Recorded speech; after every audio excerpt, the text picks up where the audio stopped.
Comment vous avez choisi vos animaux et comment vous avez un petit peu défini votre choix? Alors donc au départ, on a défini l'animal en fonction de ce qu'on avait. Oui. Dans un deuxième temps, on a regardé quel type de bruit on pouvait créer avec le matériel qu'il y avait ou même avec le son de notre voix. Donc du coup, on a choisi l'éléphant parce qu'avec les bouteilles, on peut faire les pas lourds de l'éléphant. Donc, et on a choisi la chèvre parce que ça reste dans le contexte de Mayotte. En fait, Oui. les élèves le connaissent bien. Et Salim arrive à faire vraiment le bruit de la chèvre. C'est très fort, d'accord. Voilà. Donc voilà un petit peu les critères D'accord. des choix des animaux qu'on a choisis. D'accord, donc là vous commencez à le faire en dessin. Exactement. Et Par contre, t'as pas à faire la tête. Hein. est-ce que vous pensez que les élèves vont travailler en même temps le bruit et le choix de leurs animaux comme vous l'avez fait?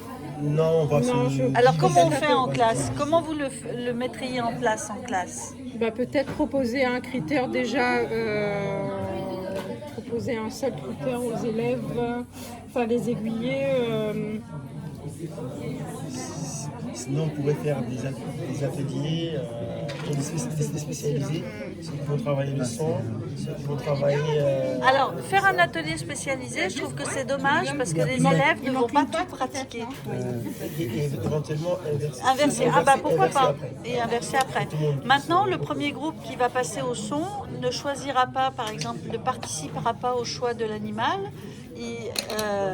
Alors, au départ, on choisira tous ensemble. Oui. Une fois qu'on a choisi les dessins et les animaux, on va se dispatcher pour préparer et après mettre en commun. D'accord.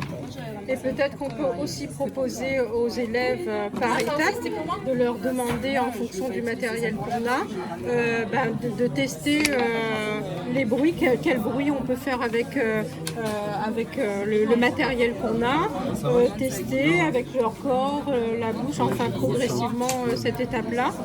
Après peut-être leur demander autre chose, mais déjà d'utiliser le corps, le matériel sur le son, Et sur un élément est-ce que vous les particulier. ferez travailler en même temps, la pratique plastique et le son, ou vous sépareriez plutôt ces deux activités?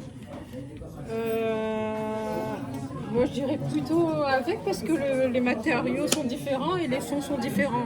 Donc ça reste, on travaille sur le matériel mais également sur le son parce que chacun produit un son bien particulier. D'accord. Moi, Donc alors oui, et comme ils ont tout le matériel à leur disposition, c'est pas mal de leur demander de réfléchir à la fois de façon visuelle et sonore, Ouais, exactement. et de travailler les deux en même temps. Et alors si vous constatez que des élèves, pour certains élèves, ils peinent à rentrer dans ces deux activités parallèles, vous pouvez séparer et leur dire commencez par trouver votre animal. Une fois qu'ils ont fait l'ébauche de leur animal, avec quel matériau tu vas le réaliser. Et après vous revenez en disant maintenant avec ce qui te reste comme matériau, qu'est-ce que tu pourrais faire comme bruit? Séparer. Pour certains, il faudra peut-être séparer les deux activités en fonction.